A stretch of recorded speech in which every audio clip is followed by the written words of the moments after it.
estar con nosotros acompañándonos a ver esa magnífica exposición.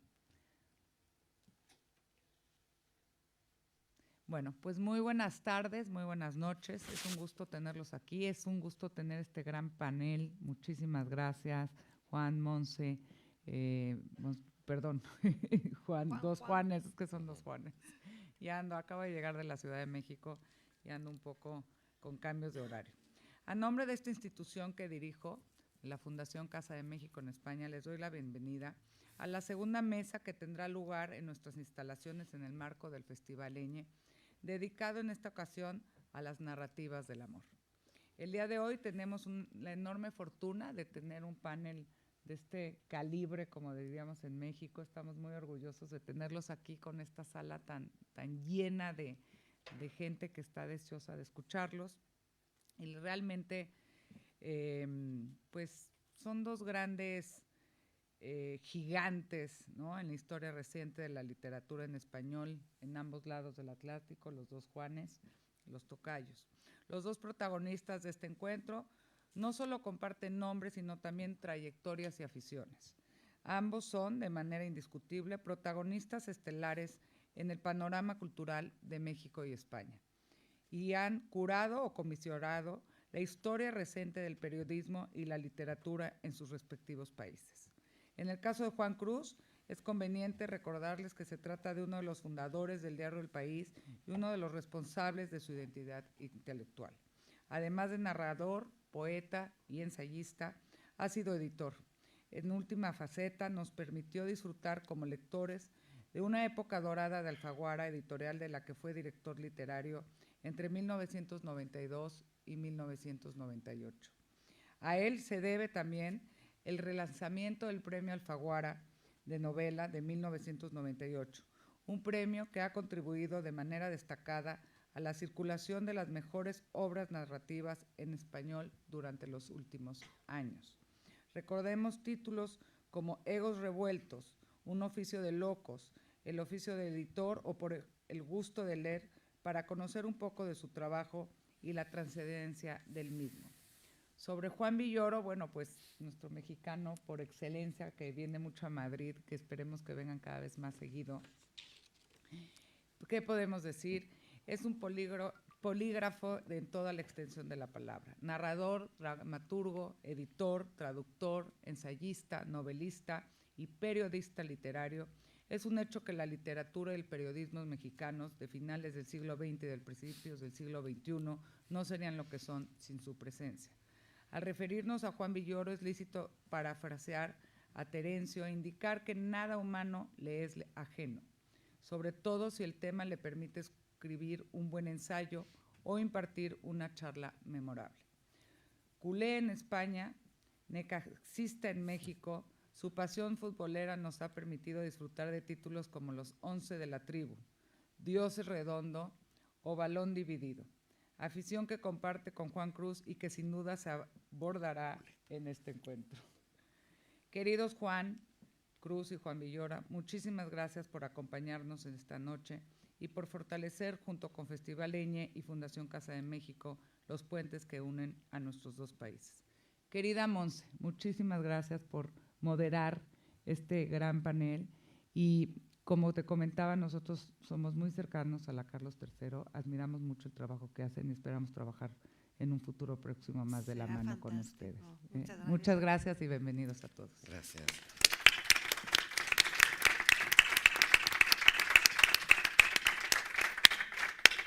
Muchísimas gracias. Ya tuvimos aquí una charla estupenda y muy agradable anteayer y es un placer volver a Casa de México, que yo creo que es uno de los espacios más bonitos de Madrid y donde siempre venir es de verdad un lujo para nosotros. Bueno, cuando se me hizo ver, que no lo sabía, cuando estuvimos aquí el martes, que el título de esta charla que yo puse como un guiño cinematográfico, que se llama Dos en la carretera, en México no se llama así, se llama Un camino para dos, me parece, ¿no? Y eso es un guiño porque, bueno, este es un festival sobre las narrativas del amor en todas sus variantes. La amistad, sin duda, es una de ellas muy importante y muy noble. Y cuando pensaba en estos dos grandes del periodismo y de la escritura juntos, pensaba en lo mucho que tienen en común. Y además son buenos amigos. Y es una historia como dos en la carretera con un periplo, porque uno tiene la sensación, siguiendo ya no solo la trayectoria vital, sino la escritura de los dos, que sois siempre pareja en movimiento. Vosotros sois escritores como siempre estáis en movimiento, hacia algo nuevo, hacia otro sitio, hacia otro viaje. ¿Sí o no? Juan Cruz, desde luego, pero Villoro, si quieres empezar tú. Os voy a tener que llamar por el apellido para que... No, yo me pido primero. Pues venga, tú primero. Mira, hace algún tiempo... Y ya habláis vosotros, ¿eh? Hace algún tiempo, bueno, escuché nombrar a alguien que se parece a mí, que fue mencionado por Jimena, pero ese no ha venido hoy. Ese está en el entrenamiento. Yo vine entrenado para conversar con Villoro, pero no que conversara Villoro conmigo. Villoro es uno de los grandes de la literatura hispanoamericana. Sentirte como periodista que soy al nivel suyo me da una vergüenza enorme, con lo cual yo dejo entrenando a ese que fue nombrado por Jimena, y a mí me encantaría conversar con Villoro, pero de periodista a escritor. Entonces, conversa como tú quieras. Yo converso. Y entonces a mí me gustaría contarles a ustedes uno de los momentos más geniales de mí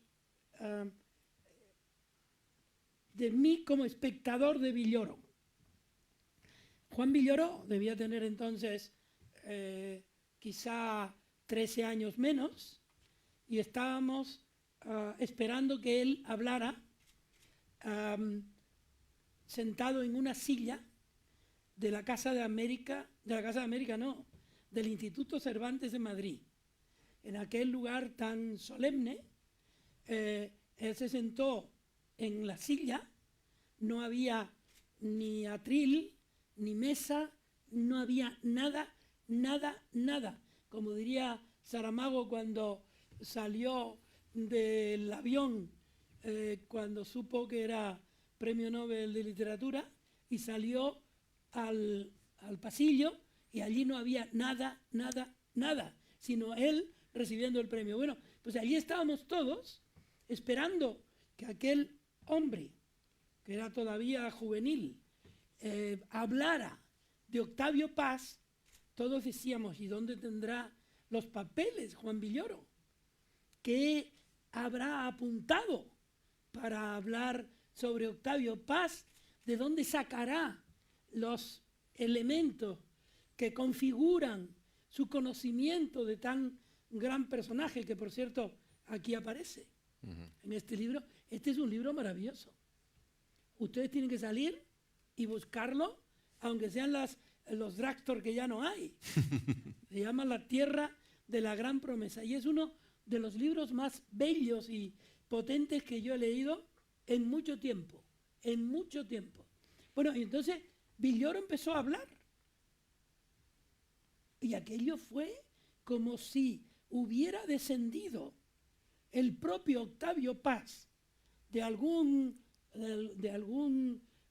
instrumento de sol, una piedra de sol que hubiera bajado a la tierra desde Tlatelolco o cualquier sitio dicho en mexicano, y se encarnara en Villoro. ¿Cómo hiciste aquello? Bueno, antes que nada, muchísimas gracias. Gracias a todas, a todos por estar con nosotros. Gracias, Montserrat, por la invitación a Eñe. Gracias, Jimena, por ser nuestra anfitriona. Y queridísimo Juan, bueno, ya has dicho tantas cosas que me ruborizan y que solamente puedo decepcionar a nuestros amigos, porque evidentemente no voy a estar a la altura de la leyenda que has construido, ¿no? Aquella conversación en realidad fue producto de la desesperación, como tantas cosas. El gran crítico literario George Steiner decía el hombre acorralado se vuelve elocuente.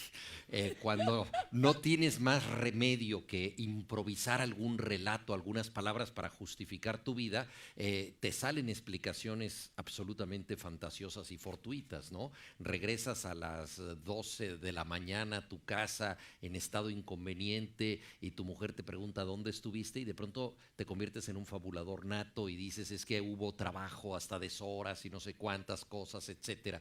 Entonces, bueno, el hombre acorralado se vuelve elocuente y fue un poco el caso, querido Juan, porque yo iba a tener un diálogo con Fernando Savater, que conoció mucho a Octavio Paz y de hecho habíamos realizado un diálogo previo en México porque él hizo una serie de programas de televisión muy interesantes sobre los escritores y sus ciudades. Entonces buscó el Buenos Aires de Borges y distintos lugares asociados con escritores emblemáticos de América Latina y también hizo la Ciudad de México de Octavio Paz. Y ahí tuvimos un diálogo y lo queríamos repetir, pero quiso la casualidad que él se quedó atrapado en el aeropuerto porque venía de Italia, si mal no recuerdo. Entonces tuvimos una comunicación brevísima y dijo, estoy atrapado, no puedo llegar, da la conferencia. Le dije, ¿cuál conferencia? ¿No? Me dijo, bueno, pues íbamos a hablar de Octavio, di lo que sea. Entonces efectivamente yo no tenía mayor preparación y entonces de la desesperación surgió esa plática. ¿Y cómo pudiste tú armar a Octavio Paz? Es decir, ¿cómo lo pudiste presentar allí como si estuviera vivo, de una manera tan específica, sin olvidar casi ningún detalle, ni de su personalidad, ni siquiera de su voz, porque en algún momento lo imitaste? Bueno, Octavio Paz era fácilmente imitable, la verdad. Decían de Valle Inclán que era muy difícil conocerlo sin tratar de dibujarlo, ¿no? Porque tenía esta barba magnífica, ¿no? Además, un hombre manco, en fin, era una figura tan emblemática que daban ganas de inmediato de trazar su figura. Y en el caso de Octavio Paz, que tenía una voz muy específica, muy gangosa, era muy difícil no imitarlo, y hay toda una legión de imitadores de Octavio Paz, de los que él, por supuesto, se quejaba mucho. Pero mira, la verdad es que yo creo que cuando tú has leído mucho una persona, pues inevitablemente en algún momento de apremio o simplemente de placer, pues comunicas un poco lo que tienes dentro de esa gente, ¿no? Entonces yo creo mucho en lo que uno lleva dentro. No sé si a ti te pasa como periodista, al menos yo trato de ser fiel a este recurso, que ciertas cosas salen mejor cuando las recuperas desde la memoria y no desde los apuntes. Por ejemplo, hablas con alguien o tomas notas, los apuntes son necesarios para cosas que de pronto necesitas corroborar, pero cuando empiezas a escribir la crónica o empiezas a escribir la entrevista, lo más importante suele surgir de la memoria, es decir, de aquello que ya seleccionaste, introyectaste, y yo creo mucho en eso. Bueno, ha sido un ejercicio de muchos años y pues dando clases y todo se me ha ido quedando esto, pero es una construcción porque la primera vez que yo di una charla, la única pregunta que me hizo el público fue, ¿usted siempre habla tan rápido? ¿No? Fue la única curiosidad que desperté, porque obviamente yo hablé con esa velocidad del que tiene un apremio por irse a otro lado. Bueno, pues antes que la gente te haga esa pregunta, a mí sí me gustaría saber por qué tú hablas tan rápido. ¿De dónde te viene esa capacidad de retentiva de este libro, que vuelvo a decir, no sé si lo dije antes, que es un libro extraordinario, publicado ahora mismo por Random House, sobre el que yo le hice esta tarde una entrevista. Y para hacerle la entrevista, yo tomé 40 notas, pensando que ahora yo te tenía que hacer una entrevista. Con lo cual, ahora te estoy haciendo la reentrevista. Lo que sí me gustaría es saber cómo eso que es un oficio, el de hablar, se ha convertido en ti también el trasunto de la escritura, porque este libro está hecho con esa capacidad de retentiva, con esa música que tiene la palabra dicha, más que la palabra escrita, y en tu caso está dicha y escrita. Bueno, a mí me interesa mucho, y tú lo has visto en todas las entrevistas que has hecho. Uno de tus libros se llama Toda la vida preguntando, y te has dedicado generosamente a darle voz a los demás. Pero hay algo muy importante, y seguro tú lo compartes esto al transcribir las entrevistas, y es que cada quien tiene un estilo, una entonación propia, ¿no? Y es muy importante no solamente transmitir el contenido, lo que te dijo una persona, sino la forma en que lo hace. Yo creo que un personaje literario se define por el descubrimiento de su voz, quién es, cómo habla, qué guiños personales tiene, y cada quien habla a su manera. Las personas que nosotros conocemos en nuestro entorno tienen muletillas específicas, entonces esta oralidad a mí me ha parecido muy importante. Yo desconfío del lenguaje que es fácilmente coloquial, o sea, el lenguaje que imita a cómo se habla en la calle, lo cual es bastante fácil en un sentido mimético, ¿no? Copiar las cosas que la gente dice con descuido, pues hombre, requiere de cierta maña, pero tampoco es que sea un gran arte. Yo creo que lo difícil es buscar nuevas posibilidades naturales del habla, es decir, todos nosotros podemos ser coloquiales de otra manera o podemos tener una entonación diferente y esa entonación nos identifica. Yo escribo teatro, aquí nos acompaña el gran actor Enrique Simón, que yo tuve la suerte de que representara mi monólogo Conferencia sobre la lluvia, y en el teatro el descubrimiento de una voz es absolutamente esencial para caracterizar un personaje. Todo lo que es él depende de la forma en que se expresa, pero ese personaje tiene que ser distinto a otros y cada uno tiene su propio léxico, su propia manera de hablar. Entonces yo creo que la escucha es algo muy importante, el hecho de poder distinguir, digamos, la fraseología, las entonaciones de los otros. Es fácil captar ciertas variantes lexicográficas, ¿no? Ciertas variantes de vocabulario, ¿no? Pero más difícil es captar los tonos, la música de cada quien. Y yo creo que una novela es el conjunto de todas estas músicas. Esta última novela tuya tiene 443 páginas. Una a una podrían ser un texto que se puede leer como si fuera un cuento. Digamos que es eso. Pero sin embargo es una novela, es decir, tienes un conjunto de oraciones que conforman un mundo entero. Es un mundo entero de un personaje que purga una culpa gravísima y que a lo largo del tiempo está buscando cómo salvarse de esa culpa. Y todo el mundo conspira para que él siempre tenga la culpa. Viaje, duerma, en el sueño le asaltan los sueños que transmiten su culpa, pero no hay ni un trozo del libro que abandone el ritmo con que empezó. ¿Cómo consigues eso? Porque mientras tanto hubo pandemia, te enfadaste con un amigo, tuviste una mala noticia. ¿Qué pasa cuando uno está escribiendo y el ritmo lo tienes que reasumir?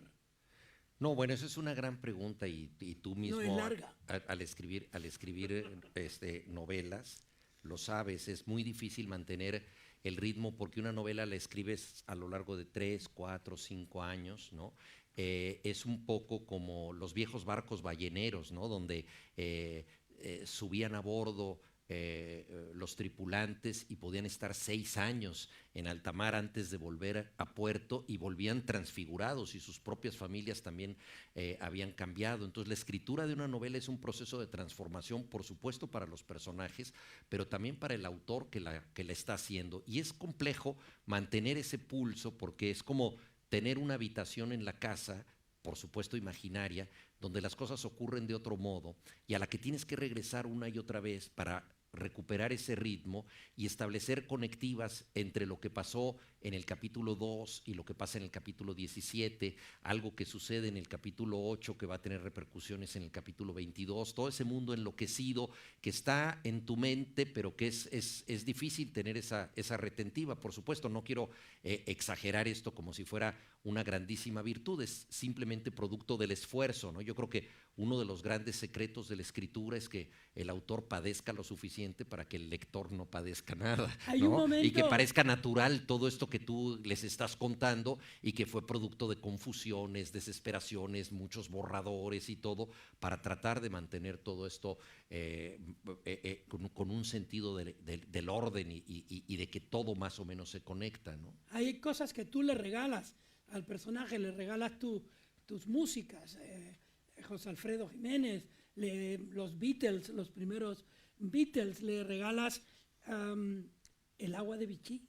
Sí, es que es un agua que me encanta. Mi padre es de Barcelona, bueno, era de Barcelona y claro, el Vichy catalán es una cosa impresionante. En México llegaba al Orfeo Catalán, nada más. Y en una ocasión fuimos Ricardo Cayuela, a quien tú conoces, que es bisnieto de Lluís Companys, último presidente de la Generalitat antes de la guerra, y pedimos un Vichy y se nos cayó sobre el mantel y estuvimos a punto de chupar el mantel para absorber las últimas burbujas de esa agua prodigiosa. ¿Sí? Mira, yo creo que es muy importante en la literatura compartir ciertas pasiones mínimas que en realidad no definen el destino de los personajes, pero los hacen más vitales. A mí me gusta mucho, por ejemplo, en los personajes de Julio Cortázar, a quien tú conociste, que son personajes que disfrutan el tabaco oscuro, la música de jazz, ciertas cosas que disfrutaba Julio Cortázar y que al incorporarlas a los personajes los hace más creíbles y también más entrañables, ¿no? Entonces, compartir ciertas pasiones que uno tiene con los personajes, pues me parece importante siempre y cuando esto no se convierta en obsesivo, ¿no? Por ejemplo, a ti y a mí nos encanta el fútbol, pero yo no puedo hacer que todos mis personajes sean forofos del fútbol, porque sería bastante aburrido, ¿no? Algunos incluso detestan el fútbol y a veces casi me convencen a mí de detestarlo. Hay poco fútbol en este libro. Sí, desde luego, muy poco. Y hay mucho drama, lo que pasa es que hay una inteligencia para contar el drama, que es hacer que el drama forme parte de la vida y por tanto de la alegría de la vida, de la juerga, del amor o de cómo hacer el amor, distintas maneras de hacer el amor. Es un libro lleno de alegría y también de drama. Es un drama que cuenta el drama de México y en algún momento incluso el drama de España. Bueno, la trama ocurre entre México y España, fundamentalmente en México, pero el personaje busca una evasión, una salida a España, como han buscado muchos mexicanos por la vida un poco quebrada que hemos llevado en los últimos tiempos y por razones muy personales, pues hay gente que se ha sentido amenazada, que no puede seguir viviendo en un país que desgraciadamente sufre una violencia muy fuerte desde hace ya varias décadas y entonces aparece España como esa otra tierra de la gran promesa. El título es doblemente irónico porque es el título de la película que se exhibía cuando se incendió nuestra Cineteca Nacional, es una película polaca de Andrzej Wajda. Tú hablabas, Montserrat, de cómo le cambiamos los títulos a las películas, ¿no? Y eso es una de las cuestiones más complicadas, digo, ¿quién bautiza las películas, ¿no? Entonces, a veces los títulos son afortunados, pero en muchas ocasiones destruyen el sentido original de una película. Yo recuerdo, por ejemplo, La noche de un día difícil, que es un título maravilloso, esa película de Richard Lester sobre los Beatles, ¿no? Que en México se llamó Yeah, Yeah, Yeah, ¿no? Sale en el libro. Sí, Yeah, Yeah, Yeah. Entonces, La tierra de la gran promesa, yo creo que es una falsificación de la tierra prometida. Seguramente por cuestiones legales no se le podía poner así porque ya me imagino que había una o varias películas que se llamaron La Tierra Prometida. Le pusieron La Tierra de la Gran Promesa, lo cual lo convirtió en una cosa más ambiciosa, ¿no? Así más esperanzada todavía, ¿no? Y curiosamente, mientras exhibía esta película en 1982, la Cineteca ardió en llamas y con ello se quemó nuestro acervo fílmico. Nunca se supo cuál fue la causa, cuántas personas murieron, quiénes fueron los responsables. Fue una de las muchas heridas abiertas que ahí quedaron, ¿no? Yo en la novela digo que en México aprendemos geografía a través de las tragedias, ¿no? Nos enteramos de nombres como Acteal por la matanza de mujeres y niños en una iglesia en Chiapas o de Ayotzinapa por la desaparición forzada de 43 estudiantes normalistas. Entonces, estas cosas que quedan no resueltas marcan a una generación y sobre todo a los que estudiaron cine. Y lo más irónico del asunto es que La Tierra de la Gran Promesa trata de un incendio. Es la historia de un joven empresario en el naciente capitalismo de Polonia que tiene un enorme éxito, pero no asegura su fábrica contra incendios y un rival se la quema. Entonces, mientras se exhibía un incendio en la pantalla, la cineteca ardió en llamas y esa tierra de la gran promesa que siempre hemos pensado que es México, efectivamente se redujo a cenizas una vez más, ¿no? Entonces, para muchas personas, España ha sido otra tierra de la gran promesa, un lugar de refugio, donde poder pasar un tiempo con mayor seguridad. Yo mismo vine a vivir a Barcelona después de sufrir un asalto en la casa cuando mi hija tenía 1 año. Yo dije, no podemos vivir en este país, necesitamos estar en un sitio donde caminar por la calle no sea un asunto de alto riesgo y donde no nos vayan a invadir nuestra morada, ¿no? Entonces, ahí hay un componente autobiográfico y el personaje busca su propia tierra de la gran promesa en Barcelona, pero inevitablemente al hacer las maletas también empaca su propio destino y nada lo libra de sí mismo. Déjame hacerle otra pregunta. Pero si estáis vosotros de protagonistas, tú haz No, todo lo no, que quieras. A mí me gustaría reflejar un pensamiento que me vino leyendo el libro. Lo que ocurre es siempre algo irresuelto en México. Hay un accidente que no está resuelto. Ahí la cinemateca se incendia y eso no está resuelto. Cada día la vida no está resuelta en México, porque tú sabes cómo amanece, pero es imposible saber qué pasa en el minuto después, porque en el libro mismo se dice que México está pendiente del delito y el delito lo maneja todo y la corrupción lo maneja todo. Ese drama, sin embargo, leído, parece como que esa cotidianeidad tú la puedes solventar porque al tiempo hay vida y hay una vida extraordinaria en México. ¿Cómo convive esa alegría con ese desastre?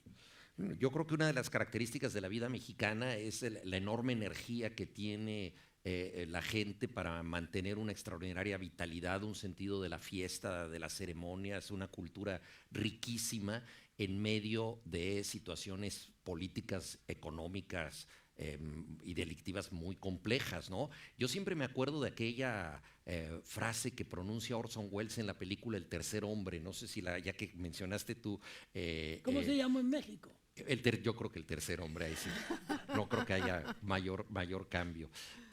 Bueno, el caso es que ahí Orson Welles dice qué fue lo que produjo la paz, la estabilidad y la neutralidad de Suiza, el reloj cucú, ¿no? En cambio, las intrigas, las guerras y las desigualdades de Italia produjeron el Renacimiento, ¿no? Es decir, muchas veces el arte surge del vientre de una sociedad muy convulsa.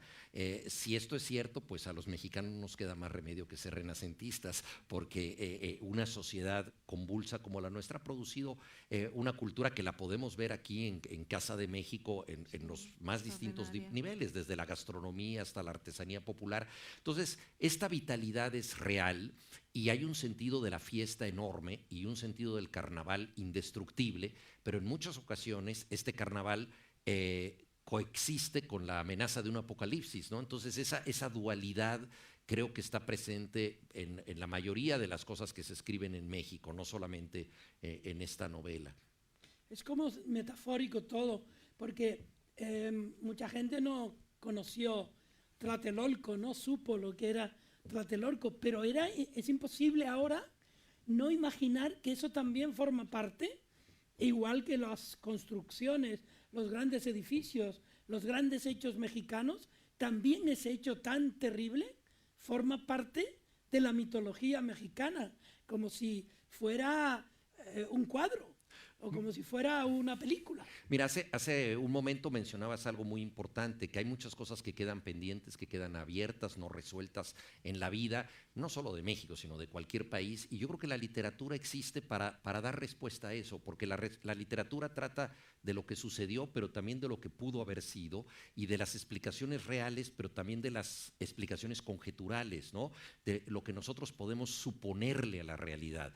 Y esa doble dimensión del mundo de los hechos, más esta representación posible que puede tener en las mentes de todos nosotros, es lo que hace que la literatura explique cosas que no han tenido sanción en tribunales jurídicos o que no han pasado, digamos, por explicaciones más concretas. Tú, con enorme generosidad y humildad, te definías como periodista, no como escritor, aunque has cultivado con éxito la novela. Pero yo creo que el periodismo, y tú eres un ejemplo, es una forma de la literatura, es una forma de la literatura bajo presión.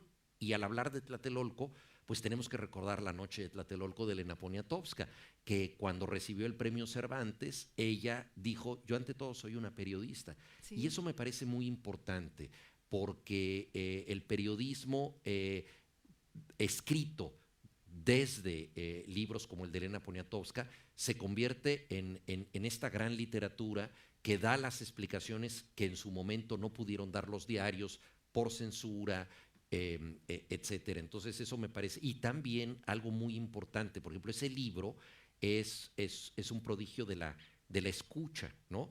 Tú, que te has pasado la vida preguntando, como pregona uno de tus títulos, eres alguien que sabe oír, y yo creo que eso es uno de los actos más generosos y más raros que hay en la cultura. La gente prefiere hablar que escuchar, ¿no? Y en el caso, por ejemplo, de Elena Poniatowska, es una literatura hecha del oído. No es casual que la haya escrito una mujer, porque en México las mujeres han sabido oír mucho mejor que los hombres.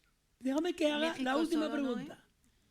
Haz todas las que quieras. Bueno, Que para eso es, estás aquí. no, esta es una pregunta más. Me pasó hace unas semanas que entrevisté a Rubén Gallo, Sí, cómo no. que es escritor, Profesor de Princeton. profesor en Princeton. En Princeton ha llevado a muchos personajes, entre otros a Mario Vargas Llosa, con el que hizo un encuentro con estudiantes que dio de sí un libro estupendo que publicó Alfaguara, Conversación en Princeton. Y yo le pregunté a él, porque ha escrito un libro que se llama Muerte en La Habana, y le dije: ¿por qué los cubanos hablan tan bien? ¿Y por qué escriben tan bien? Hay escritores cubanos, de Lezama Lima a Cabrera Infante, pasando por miles de cubanos que no solo escriben bien, sino que cantan bien, que conversan bien, que están siempre con el último chisme en la boca. Y él me dijo: porque hasta hace 2 años no había redes sociales. Y la gente inventaba sus cuentos y sus chismes y hablaba por la calle y se paraba a hablar con los otros. Y entonces estaban escuchando todo el tiempo, que es lo que vienes tú a decir. La gente se pone a hablar y le sale literatura, si se sabe escuchar. Sí, bueno, vivimos en un mundo muy complicado. Hoy tomé el metro aquí en Madrid y no vi a nadie leyendo un libro o un periódico. Todo el mundo estaba ante pantalla. este espejo mágico, ¿no? De la pantalla del celular o del móvil, ¿no? Y eso es una manera extraña de vivir, ¿no? Da la impresión de que la gente está siendo controlada, ¿no? Como por una especie de fuerzas, y tú dices: ¿quién estará controlando a todas estas personas que están obedeciendo algo que tienen en un pequeño rectángulo de plasma, ¿no? Es algo complejo, ¿no? Pero sin embargo, sigue habiendo actos de presencia como este, sigue habiendo vocación para la escucha. Yo creo que el teatro, y Enrique Simón acaba de presentarse en el Teatro de Bellas Artes de manera magnífica, y el acto de presencia tiene un sentido de rito, de comunión, que yo creo que pusimos en valor durante la pandemia, ¿no? Si algo nos hizo falta fue este encuentro con los otros. Entonces, quizá aunque pudimos sobrellevar la pandemia en gran medida a través de los simulacros, de las pantallas, la comunicación en redes, que pues por supuesto que nos ayudó, las muchas clases en Zoom que tomaron los jóvenes, etcétera. Yo creo que lo que más echamos en falta fueron los actos de presencia, que son insustituibles, ¿no? Este contacto con el otro, esta sensación de estar juntos, yo creo que es algo absolutamente extraordinario. Por eso Narrativas del Amor era el tema del Festival Eñe, por estas ganas que sabía que íbamos a tener y esperábamos que pudiéramos hacerlo, ¿no? De estar de nuevo en presencia, de vernos, de encontrarnos, de hablarnos, porque lo necesitamos, ¿no? Sí. Así como en esta novela, que yo también como Juan la recomiendo vivamente, partes de un incendio real, que además termina con un patrimonio importantísimo y que convulsiona, ¿no? Ayuda como a mover todo lo que ocurre.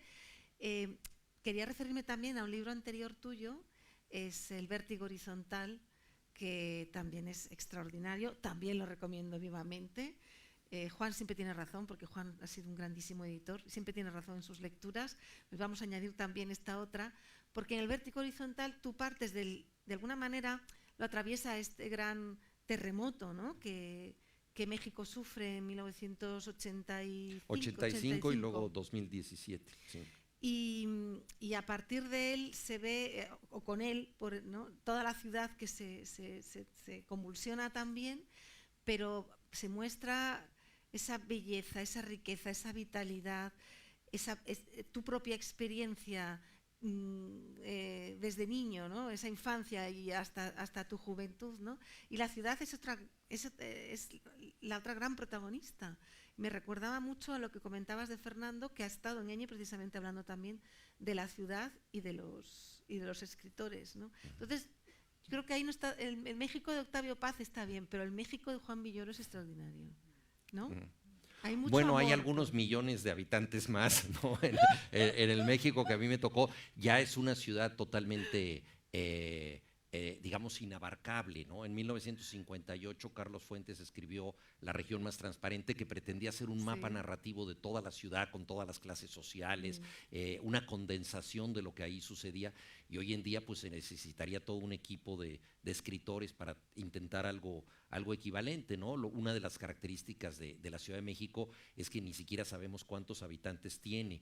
Con el gusto por los datos negativos que tenemos los chilangos, como se le dice a los habitantes de la ciudad, solemos presumir que somos la ciudad más poblada del mundo, lo cual seguramente es falso, pero decimos tiene 20 millones, 22 millones, 18 millones.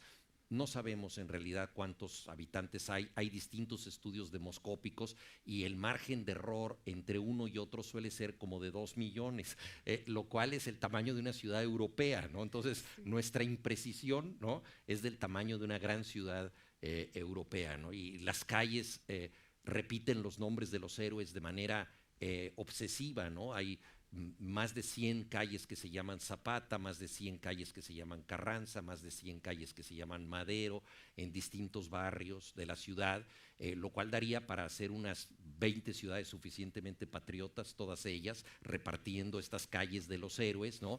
Pero nosotros tenemos, o sea, la calle Madero, bueno, ¿cuál de las calles Madero, no? Que son muchísimas. Entonces, toda esta ilocalización de la ciudad, ¿no?, esta manera difícil de captar el entorno, también hace que sea un espacio fascinante. Antes del GPS, cuando tú subías a un taxi, el conductor te decía, usted me dice por dónde, porque él asumía que no tenía por qué saber, ¿no?, a dónde iba a ir, porque eso simplemente excede la sabiduría humana, ¿no? Ya ahora los GPS facilitan la tarea, pero como la vida de la ciudad es muy caótica, pues no necesariamente el GPS te resuelve todo, porque el GPS te dice tienes que dar vuelta. Por cierto que tiene acento español el GPS mexicano, ¿no? Entonces, ¿sí? Siga recto, sí, es muy raro, pero siga recto, ¿no? Doble a la derecha, así con un acento español, pero claro, te dice a un... ¿De dónde? ¿Español de dónde? Claro, porque él es canario, yo soy gallega y tenemos acentos diferentes. Claro. Bueno, español de doblaje. Ah, bueno. ¿No? Español de doblaje, que ese ese es un español raro, ¿no? Oye, pero sí. recuerda ahí, Monse, perdona que Pero bueno, pero te si sois interrumpa otra vosotros, vez, tenéis pero que hablar hay, vosotros. hay una anécdota que es maravillosa de Bryce Echenique Sí. y ¿cómo se llama? ¿Cómo se llamaba? No, Adriano González León. Adriano González León, cuéntala. Bueno, Adriano González León, escritor muy importante de Venezuela, que ganó el premio Biblioteca Breve, autor de País Portátil, fue a México y vio un graffiti que le pareció profundamente metafísico, que decía, materialistas, prohibido de estacionarse en lo absoluto, ¿no? Que es como para los filósofos materialistas que no se detengan en lo absoluto, ¿no? En el absoluto, ¿no?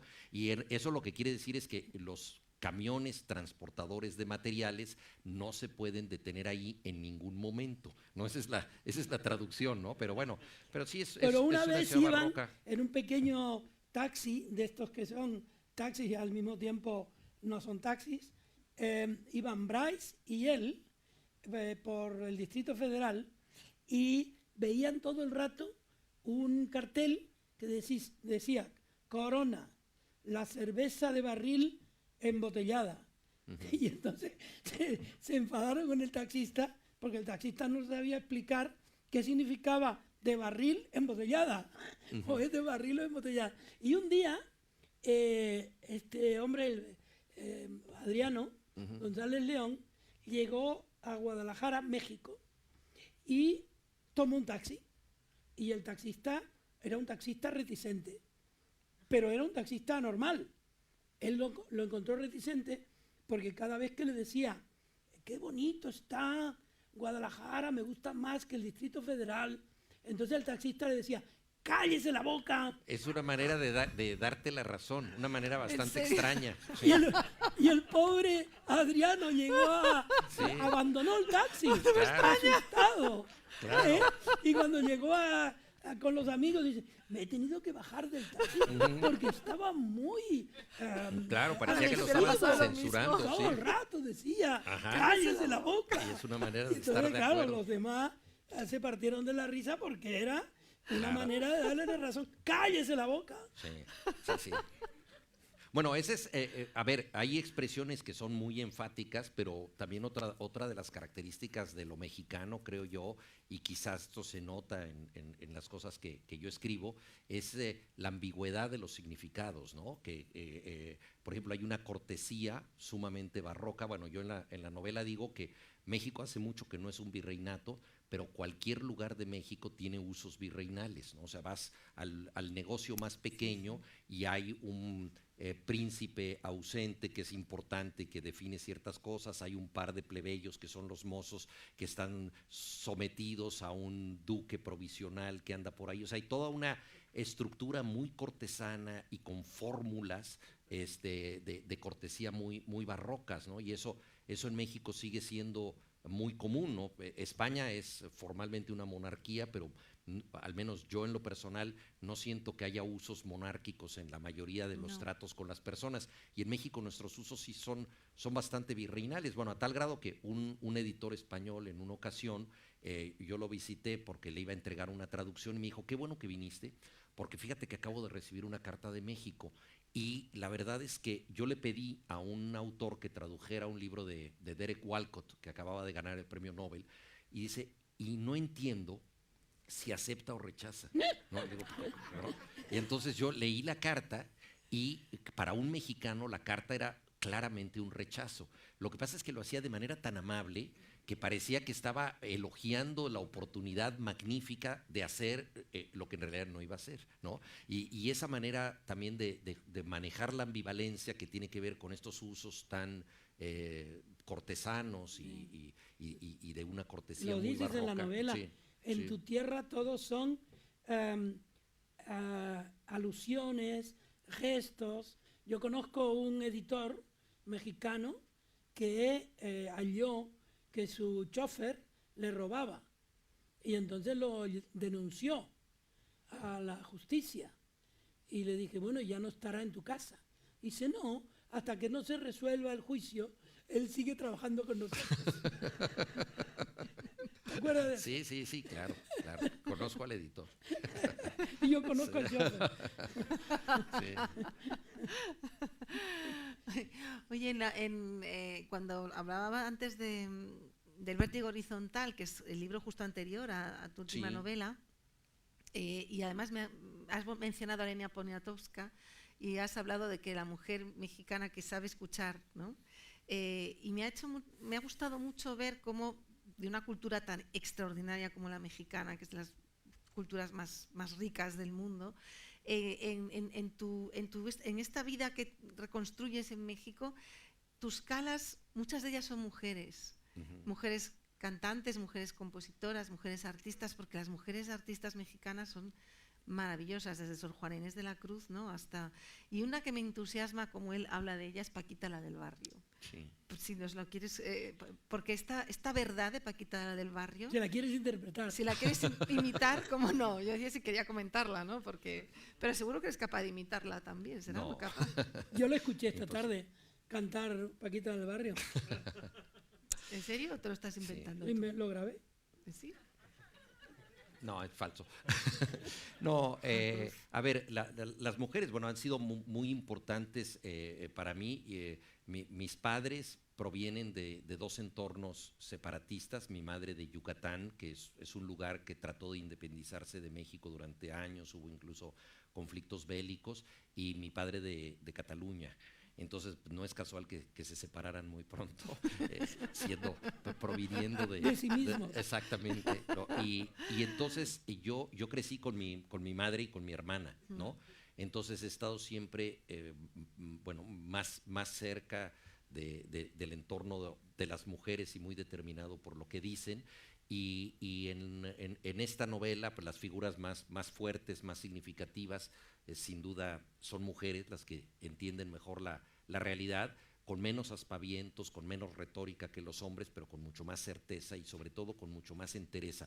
Yo creo que si México no se ha derrumbado a pesar de tantos problemas que ha tenido y tanta violencia, ha sido por ese tejido social que han mantenido las mujeres. Uno de los momentos más emocionantes que yo he visto en la vida política mexicana ocurrió en Chiapas en agosto de 1994.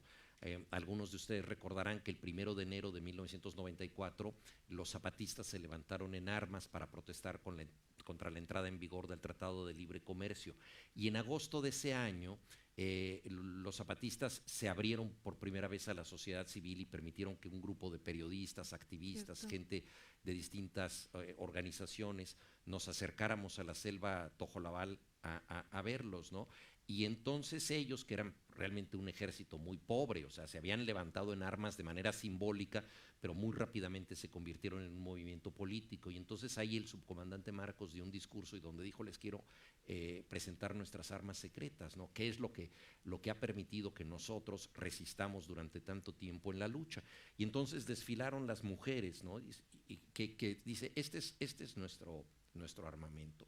Y eran las mujeres que habían estado manteniendo viva a toda esa comunidad, ¿no? En momentos en que los hombres o se habían ido a trabajar a otros sitios o estaban en situaciones de riesgo, etcétera. Y yo creo que eso es muy importante, ¿no? Las mujeres que mantienen ese tejido. Y Paquita la del Barrio pertenece de manera muy especial a la vida urbana. Ella tiene un local en la colonia Guerrero, que es un lugar muy céntrico de la Ciudad de México, y es una adelantada del feminismo mexicano que increpa a los hombres, ¿no? Entonces se queja de los muchos defectos de los hombres y de pronto los apostrofa y les dice: me estás oyendo, inútil, ¿no? Y entonces es una figura severa, ¿no? De liderazgo. Y de manera muy significativa, quienes asisten a su espectáculo, bueno, normalmente ella ha tenido 2 horarios, 2 tandas, pero el más interesante es uno de la tarde. Y básicamente está hecho por mujeres, o sea, son mujeres que van a hacer la compra o antes de pasar por sus hijos al colegio, pasan por el local de Paquita la del Barrio, muchas veces llegan con la compra a este local. Y entonces todas estas mujeres están conviviendo con ella, esta versión, digamos, alterna de lo que es la canción romántica mexicana, y es realmente una figura muy, muy emblemática, muy especial de nuestra vida. Mira, ahí este libro, en concreto, que yo creo que es tu obra maestra, hasta que escribas la otra, pero este yo creo que es un libro muy importante porque alude a dos realidades que no son en absoluto parecidas, pero que en algún momento sentimentalmente se juntaron, España republicana y México, y la relación ha sido tan fructífera como lo que se dice, digamos, en ese momento, como lo que se dice en la plaza de Tlatelolco acerca de la unión de aquella España que fue a las Indias y el resultado final, ¿no? Es decir, y el libro es una obra de arte desde el punto de vista de su ritmo y de su densidad, pero siempre hay en el libro como una voluntad de estilo que no cesa, que no desmaya y que se basa, y en un momento determinado ese fenómeno se cita en el propio libro, se basa en la elipsis. Y el libro tiene 443 páginas, repito, pero en ningún momento dices, aquí decayó Villoro, aquí se fue a ver el Barça en Lisboa. Y perdió el Barça. Perdón. Ya os podéis ir acostumbrando. No digamos más. Exacto. Pero lo que sí es cierto es que aquí hay una voluntad de estilo, que diría Azorín, que en ningún momento olvida que la elipsis es tu compañero de viaje en esa escritura. Bueno, a mí me gustan mucho los escritores que tienen una búsqueda estilística fuerte, ¿no? En los últimos tiempos abundan las novelas correctamente escritas desde el punto de vista redaccional, pero que no apuestan por reinventar los usos de la lengua, ¿no?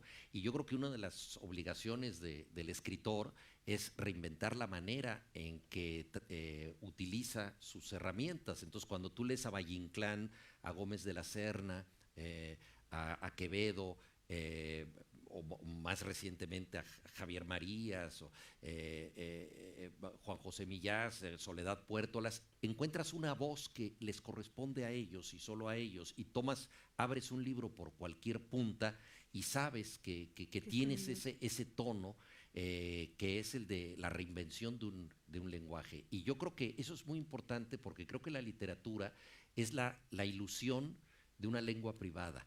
O sea, evidentemente tú escribes en un idioma y tienes que acatar los usos de ese idioma y establecer contacto con los lectores que leen en ese idioma.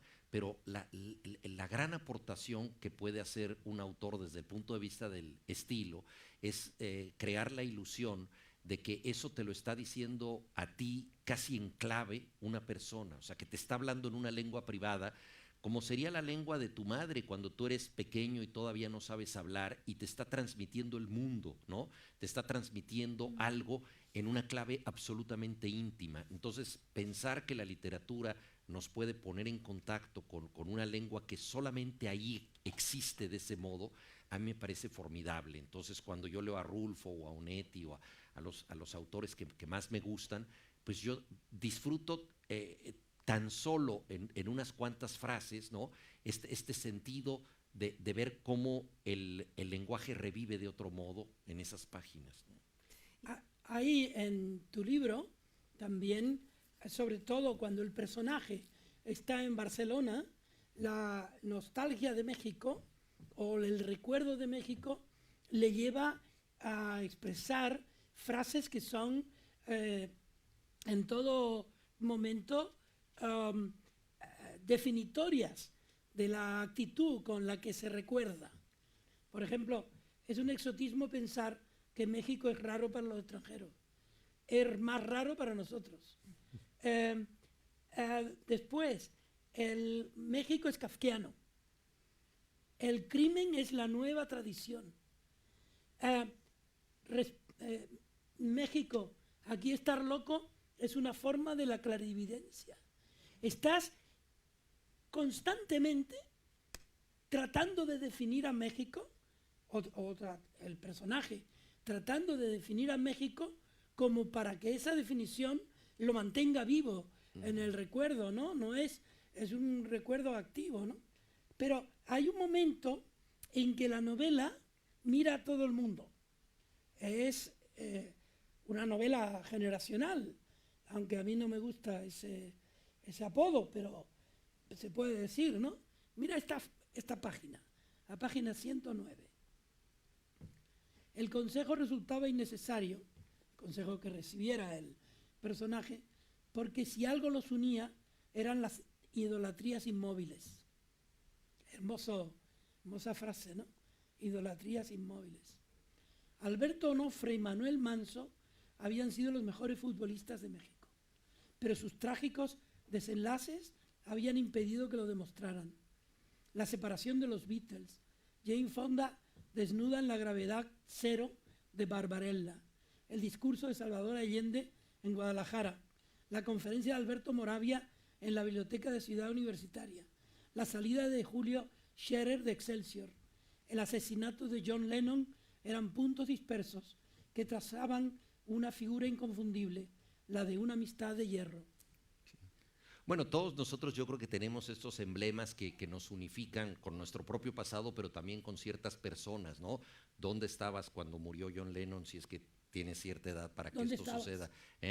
Yo cuando yo estaba en mi casa viendo un partido de fútbol americano, se interrumpió la grabación y dijeron, John Lennon acaba de sufrir un atentado. De inmediato me habló un amigo que estaba en Estados Unidos y que no sabía cómo acomodar la noticia, y previamente a que yo viera este partido, que era en la noche, yo había visitado a otro amigo, Ariel Gusick, y él me había dicho algo muy curioso. Me había dicho: tuve un sueño extraño, soñé que se acababa el mundo y que la especie humana escogía a Ringo Starr para dar las últimas palabras. Y a mí me pareció que era un buen personaje para dar las últimas palabras de la humanidad, porque siempre era como el acompañante simpático de los Beatles, un tipo sin pretensiones, que estuvo en la gloria, pero parecía no afectado por ella. Y si alguien tenía que ser vocero de lo último que había que decir en la humanidad, podía ser Ringo Starr. Y curiosamente él había soñado esto, luego regresé a la casa y bueno, así me enteré de esa noticia. Pero lo que quiero decir es que hay ciertos datos que nos unen generacionalmente, pero que también nos unen con otras personas, ¿no? Porque compartimos esas esperanzas, a veces perdidas, a veces conservadas, ¿no? Y estamos hechos de todos estos amores, de todos estos gustos. Ahora resulta curioso que se parezca el nombre Ringo al personaje que en la novela junta todas las desgracias que caen sobre el protagonista, ¿no? A Rigo. Sí. Rigoberto, sí, pues, sí, pero eso es totalmente accidental o quizás psicoanalítico, sí. Es que la novela está llena de hechos que suceden en México y que a veces suceden en los sueños. Y cuando suceden los sueños, tú te conviertes en Woody Allen. Fíjate que yo estaba en el taller literario de Augusto Monterroso, a quien tú conociste muy bien, y no sé si tú también lo conociste. En persona no. Bueno, una gente maravillosa, y él era un maestro muy severo, porque todo el mundo sabe que él tenía un gran sentido del humor, era muy divertido, pero como maestro era extraordinariamente riguroso, y la mayoría de sus alumnos dejaron de escribir. O sea, en realidad, más que un taller de creación, era un taller de inhibición, ¿no? Porque llegaba un momento en que decías, yo ya no puedo llevar un texto más, ¿no? Y dentro de las muchas prevenciones que nos daba el gran maestro es que no escribiéramos sueños. Porque dice, los sueños son tan arbitrarios que cualquier cosa puede suceder ahí. Entonces no hay una lógica verificable y cualquiera se puede tratar de salirse con la suya escribiendo un sueño, porque tú dices, bueno, es que esto no me lo creo. Pues claro que no, es un sueño, ¿no? Y entonces esa arbitrariedad, mejor no tocarla, ¿no? Y yo lo tenía muy presente, pero evidentemente yo creo que el sueño es uno de los grandes sustratos de la literatura, y hay literatura que no necesariamente trata de sueños, pero que tiene una textura de lo soñado, ¿no? Todas las novelas de Kafka o Pedro Páramo de Juan Rulfo son historias que parecen ¿Verdad? soñadas, aunque los personajes no estén ahí. Bueno, en el caso de Pedro Páramo están en otro tipo de ambivalencia, ¿no? Entre la vida y la muerte.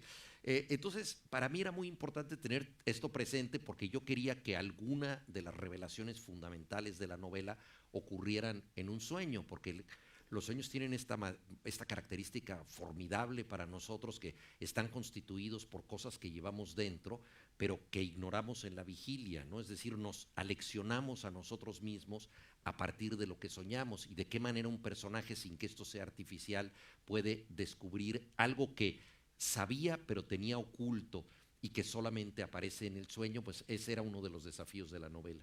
Déjenme que les cuente una anécdota Por favor. de Monterroso, que es para mí una de las que lo define. Estábamos en la Embajada de México, aquí en Madrid, y él estaba triste porque su mujer, Bárbara Jacobs. Barbara, estaba triste, no, estaba enferma de migraña y no pudo acompañarle a la embajada. Y entonces, como yo tengo horror vacui, como es evidente, yo trataba de llenar, como decía Cortázar, las almohadas, contarle cosas que a él le hicieran gracia o por lo menos que llamaran su atención para que saliera de ese marasmo, ¿no? Y entonces le dije, Tito, ¿por qué te llamaron Tito? En lugar de llamarte Monterroso, Augusto.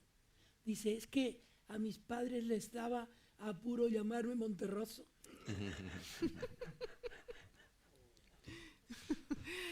Juan Cruz, te queda la última pregunta, si es corta, porque ya tenemos que terminar. Se nos ha pasado ya la hora. La última pregunta. La última y corta, ¿eh? La última pregunta yo te la voy a hacer si me acuerdo, pero lo tengo apuntado. O sea, Juan Cruz siempre está preguntando. En su horror vacui siempre está preguntando. Y si alguien quisiera también... ¿Fuiste bueno, yo por feliz escribiendo el libro? Bueno, fui feliz y fui infeliz, y, ¿no? Todo sumado, ¿no? Es decir, lo que es más curioso, y seguramente a ustedes dos les pasa al escribir, es que puedes tener grandes momentos de felicidad, de dicha escribiendo, pero no hay ninguna correspondencia entre el grado de plenitud o de felicidad en la escritura y el resultado que tienes, ¿no? Yo he escrito con enorme gusto cosas que son espantosas, ¿no? Y luego digo, pero ¿cómo es posible que estuve escribiendo pero con tanta felicidad algo tan malo, ¿no? Y en otras ocasiones, con mucho mayor esfuerzo, logras algo que te parece un poco mejor, pero no hay ninguna correspondencia directa entre el estado de ánimo en el que estás escribiendo y el resultado final. Entonces, en una novela tan larga, pues hay todo tipo de vaivenes emocionales, ¿no? Pero lo importante es que el lector no los note, ¿no? Que piense que todo esto es como algo autogenerado, deliberado, y que no podía ocurrir de otra manera. ¿Y has sido feliz esta tarde? Ahorita con ustedes, absolutamente dichoso. ¿Qué va a Sí. decir?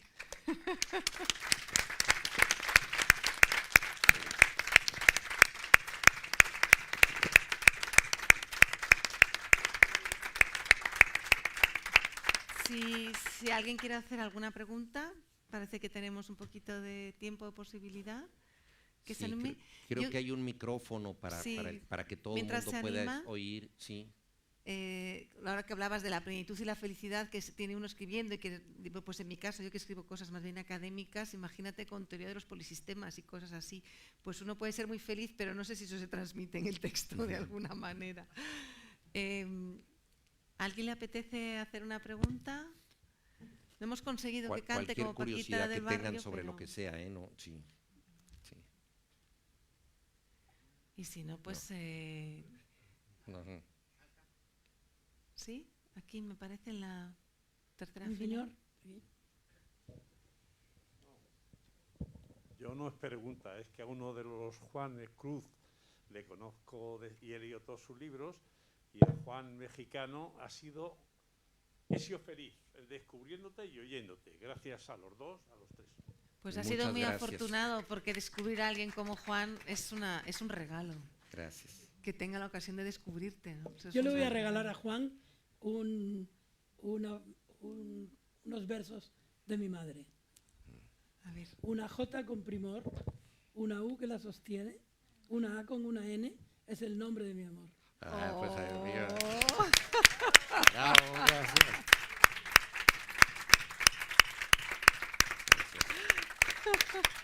Muy bien, Qué bonito, pues Juan. muy bien. Pues ya entonces muchísimas Ya con gracias esto a no Estás todos. podemos decir regalado, más, ya no, está. Gracias, podemos, ya, Jimena, ya, por ya está. acogernos. acogernos. Ya está.